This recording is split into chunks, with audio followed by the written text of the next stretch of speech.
Hi, I'm Rick Steves, continuing to explore more of the best of Europe. This time we're in northwest France enjoying Normandy. Friendly locals, crepes, camembert, water lilies, and big abbeys. Thanks for joining us.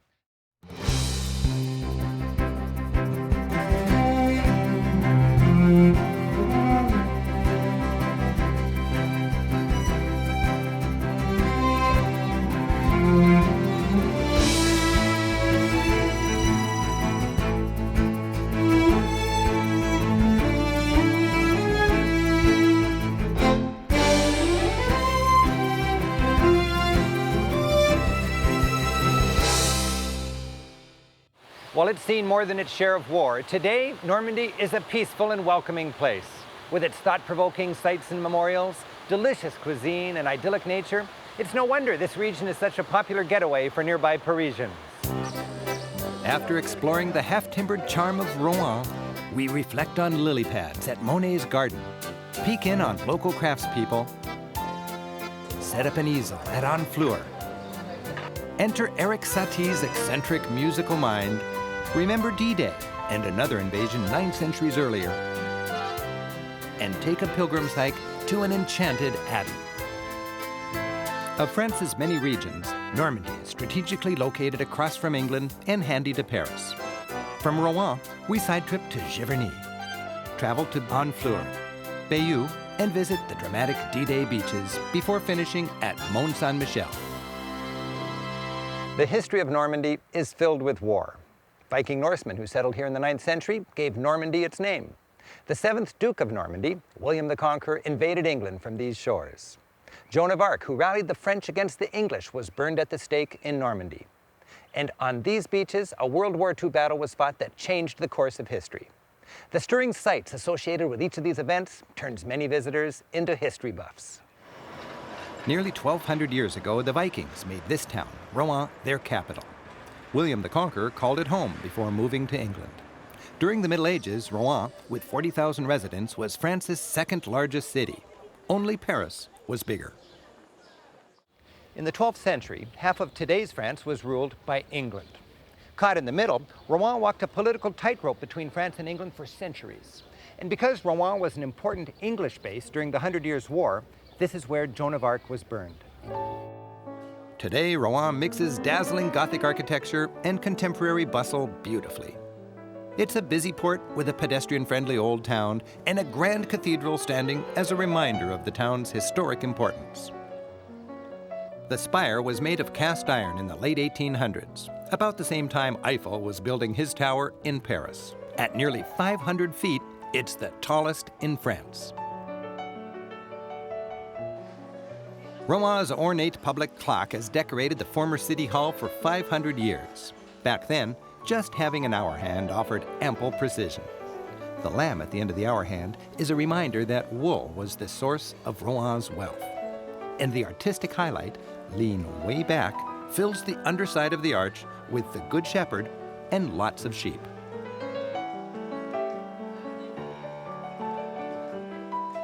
That thriving wool trade stoked Rouen's medieval building boom.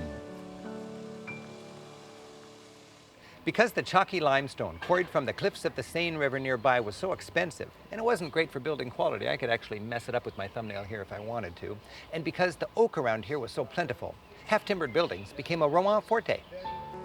The oak beams provided the structural skeleton of the building. The gaps were then filled in with a mix of clay, straw, and pebbles, and plastered over. Wander the back lanes and peek into shops. This flowery and pastel hat shop is the last of its kind in Rouen. The hat maker is considered a treasure by her devoted clientele.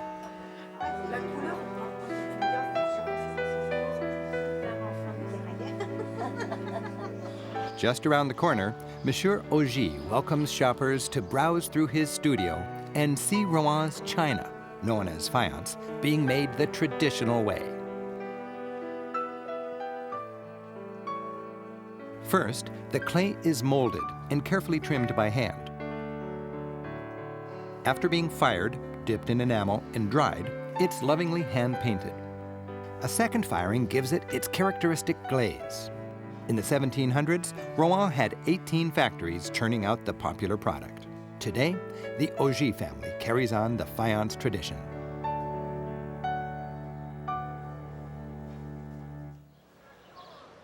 On the market square, a cross marks the spot where Joan of Arc was burned at the stake in the 15th century. As the demoralized French were reeling under English occupation, this teenager of supreme faith, after hearing divine voices, won the confidence of the French people. Dressed as a man, she was given an army and rallied her countrymen against their English invaders.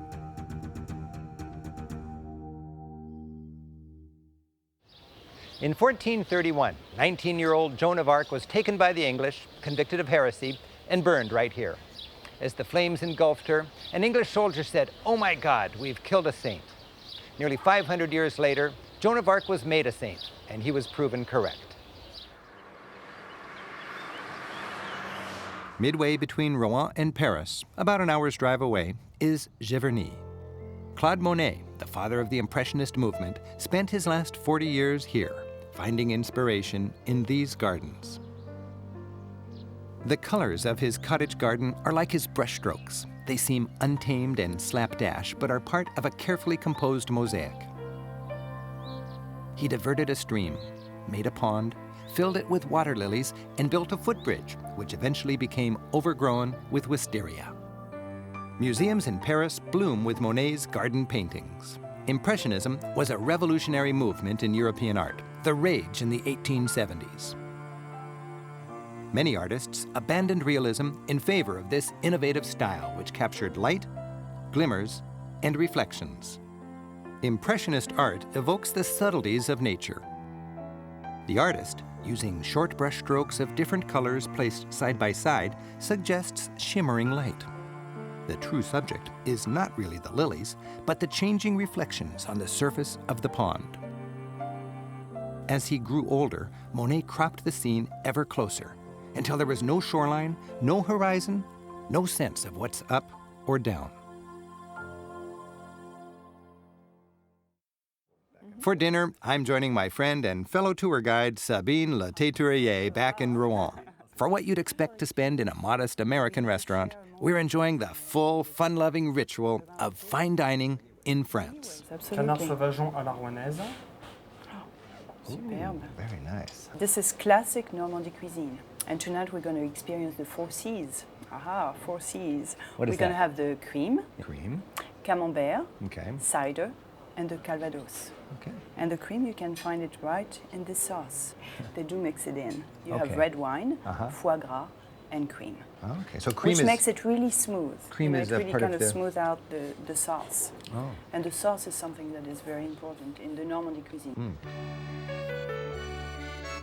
In a fine French meal, the main plate is followed by a cheese course. In this case, cream gives way to camembert, which is only one of many tasty Normandy cheeses. Camembert, Pont-l'Évêque, Livarot, et Neuchâtel. So all of this cheese really is from this region, from a few miles from here, really. It's from Normandy, yeah, just about probably at the most 30 kilometers from here. Oh, I love this concept of eating locally. You eat locally, it's distributed locally, and you just enjoy it locally. The region is also famous for its apples, which are savored as cider or as the liqueur calvados. What is this? Soufflé aux pommes calvados. Soufflé. Apple soufflé with calvados.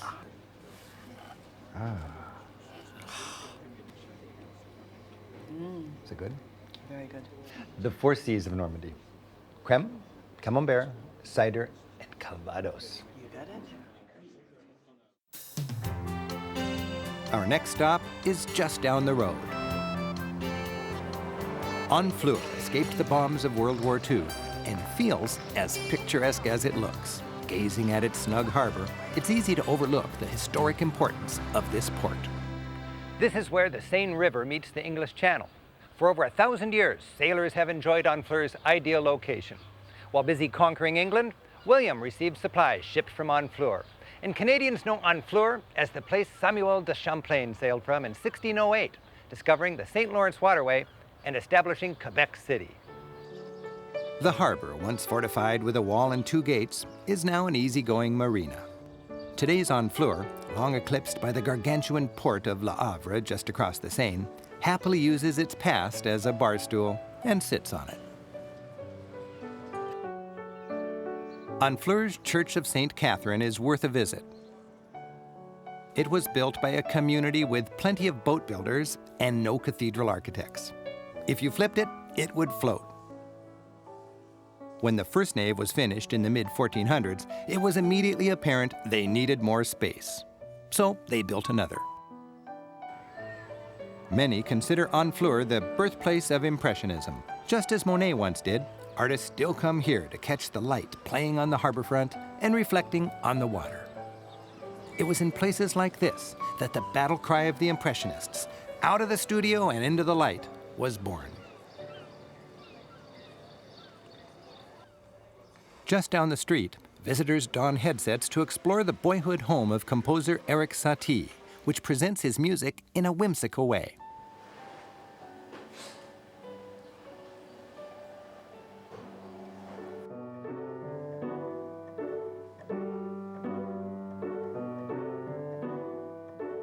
Wandering from room to room, you enjoy fragments of Satie's music along with his life story.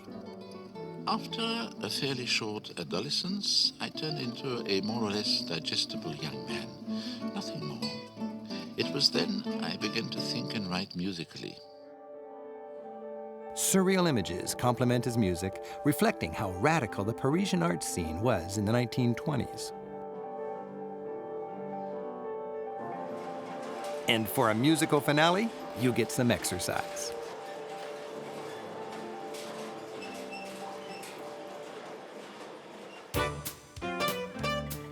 For lunch, we're harborfront at a creperie. A fun specialty, both here in Normandy and in neighboring Brittany, is crepes. Savory crepes are made with buckwheat and called galettes. While plain looking, they come filled with what you'd expect in a pizza or in an omelet. Traditionally, crepes are washed down with hard and tasty cider. You can get it sweet or dry. Our rooms are in a chambre d'hôte, a French bed and breakfast. Settling into a French home rather than a hotel saves you money while getting you closer to the culture. We're in the home of gregarious Madame Géglise. It's just the kind of place I seek out and recommend in my guidebooks. She and her husband, Antoine, offer a welcoming lounge and 6 rooms, each as inviting as the owners.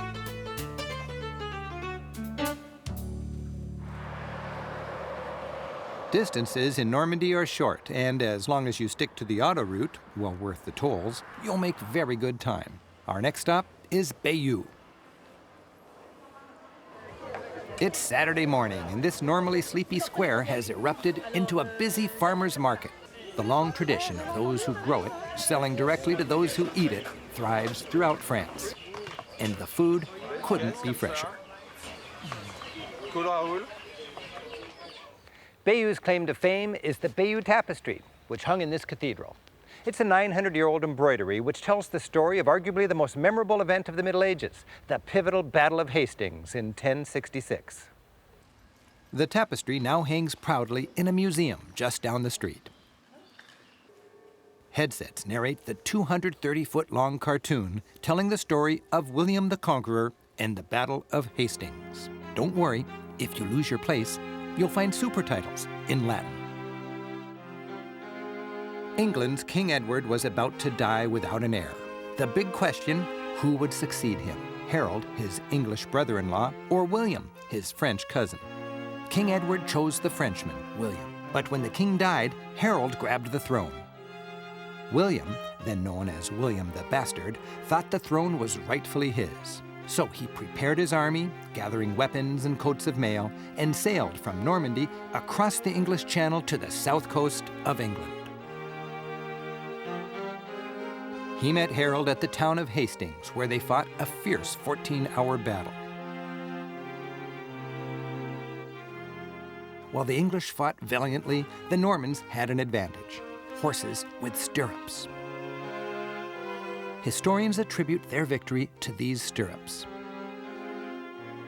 Extra details of the battle show up below. Here, dead soldiers are being stripped of their valuable armor. Harold was killed, arrow in the eye. Ouch. And his Saxon forces were routed. The end of the tapestry is lost, but the end of the story is well known. William, now William the Conqueror, marched into London and claimed his throne. Now he was both Duke of Normandy and King of England. Bayeux, with a pleasant town center and only 6 miles from the D-Day beaches, makes a great home base for visiting the area's sights. Along the 75 miles of Atlantic coast nearby, you'll find countless memories of the largest military operation in history. It was on these beautiful beaches at the crack of dawn, June 6, 1944, that the Allies finally gained a foothold in France and Nazi Europe began to crumble. During the D-Day invasion, American troops and their Allied partners courageously assaulted the German-occupied cliffs using grappling hooks and ladders. While ultimately victorious, they suffered horrendous losses. Smashed German bunkers and bomb craters remain, only hinting at the unimaginable carnage and chaos of that momentous day. The small town of Arromanches was ground zero for the D-Day invasion. Almost overnight, the Allies erected an immense prefab port, enabling them to begin their victorious push to Berlin. Imagine the building of this incredible harbor. 17 old ships steamed across the English Channel and were sunk bow to stern, creating a 4-mile-long protective breakwater. Then, with massive concrete platforms and roads floating on pontoons nearly a mile long, the harbor was completed. Within 6 days, 300,000 Allied troops and all their equipment had established a beachhead here in France, and less than a year later, the war was over.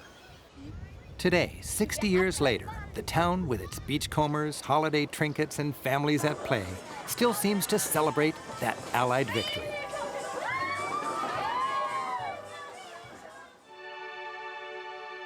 Peace came at a huge price. The invasion cost over 4,000 Allied lives. The American cemetery at Saint-Laurent crowns a bluff just above Omaha Beach in the eye of the D-Day storm. Thousands of tombstones glow in memory of Americans who gave their lives here to help free Europe. The bluff overlooks the stretch of Normandy Beach called the Portal of Freedom. While tranquil now, for those of us who weren't there, the horror of that day is impossible to imagine. From the memorial, with a bronze statue symbolizing the spirit of America's youth, a peaceful sea of crosses invites those visiting to wander and ponder the sacrifice so many brave men made in the cause of freedom.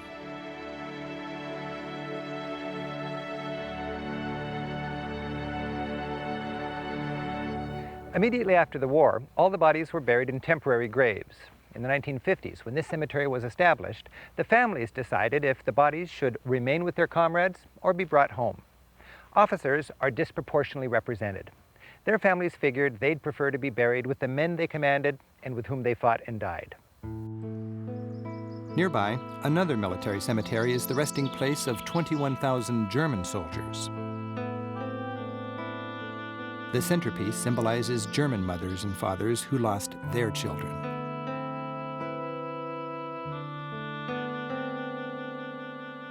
The site, glum with 2 graves per simple marker and dark crosses that huddle together in groups of 5, is a somber reminder that many young Germans were victims of Hitler as well.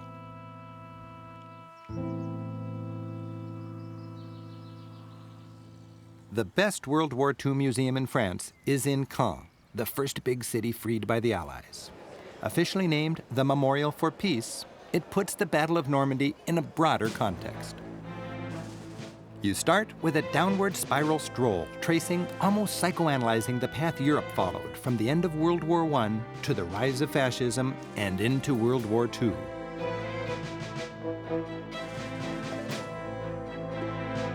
You'll get a thorough look at how World War II was fought. From individual weapons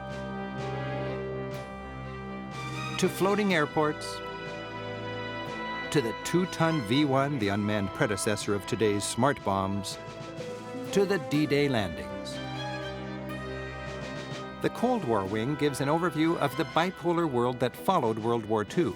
It gives insights into the battle waged by the USSR and the USA for the hearts and minds of their people until the collapse of communism in 1989. The memorial then takes you beyond war. The Gallery of Nobel Peace Prizes celebrates the irrepressible human spirit. It honors the courageous and too often inconspicuous work of people like Albert Schweitzer, Mother Teresa, Martin Luther King, and many lesser-known champions of justice who understand that true peace is more than just an absence of war. The contemplative finale is a walk through the U.S. Armed Forces Memorial Garden. Plaques honor the sacrifice young American soldiers made for Europe.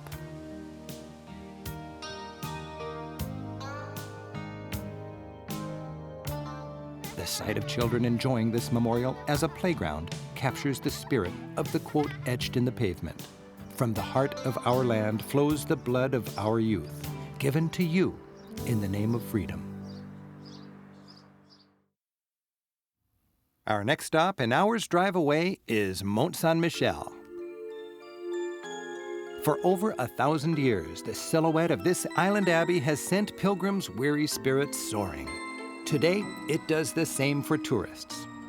Mont St-Michel, which through the ages has been among the top pilgrimage sites in all Christendom, floats like a mirage on the horizon. The vast Bay of Mont St-Michel, which turns into a mudflat at low tide, has long played a key role here. Since the 6th century, hermit monks have lived here in search of solitude. The word hermit comes from an ancient Greek word for desert. The closest thing to a desert in this part of Europe was the sea.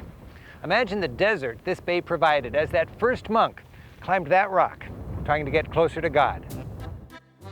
The rock, capped by an abbey, was even more isolated by its mythic tides. Pilgrims crossed the mudflat quickly and carefully, knowing that the sea swept in at the speed of a galloping horse. In the late 1800s, a road was built connecting the island to the mainland and letting pilgrims come and go without hip boots. The town of Mont St-Michel, with only 30 residents, entertains over 2 million visitors a year.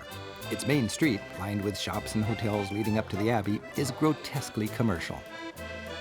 It's some consolation to remember that, even back in the Middle Ages, this was a retail gauntlet, with stalls selling souvenir medallions, candles, and fast food, like omelets. An island specialty is quick, tasty, and extremely fluffy omelets. They were popular for eat-and-run pilgrims who needed to beat the tide, and they remain a hit with visitors today. Enjoy the show as cooks make sure the traditional beat goes on. You can skirt those Main Street crowds and enjoy Mont St-Michel's fine 15th century fortifications by following the ramparts up to the abbey. These walls were built to defend against a new weapon, the cannon. Rather than tall, they were low to make a smaller target. While the English took all the rest of Normandy, they never conquered this well-fortified island. Because of its stubborn defense against the English through all those years, Mont St-Michel became a symbol of French national identity. As you climb the stairs to the abbey, imagine the pilgrims and monks who for centuries have climbed these same stone steps. Mont St-Michel has been a holy place since the year 708, when, according to legend, the Archangel Michael appeared to a local bishop in a vision and convinced him to build here. This was an immense building project evolving over many centuries. It was a marvel, a medieval skyscraper built upon a rock, crowned by a gilded statue of Saint Michael. The bay stretches from Normandy to Brittany. The river marks the historic border between the two lands. Normandy and Brittany have long vied for Mont St-Michel. In fact, the river used to pass on the other side, making the abbey part of Brittany. Today, Mont St-Michel is just barely, but thoroughly part of Normandy. The centerpiece of this extraordinary abbey is its church. While it's mostly 11th century Romanesque with round arches and small windows, the apse behind the altar was built later. Its Gothic pointed arches and bigger windows fill the sanctuary with light. Sitting atop all this heavy construction, like a delicate flower, is the abbey's cloister. In this peaceful zone, which connected various rooms, monks would grow vegetables and medicinal herbs. They'd meditate and read the Bible. And for thoughtful travelers today, this abbey still inspires.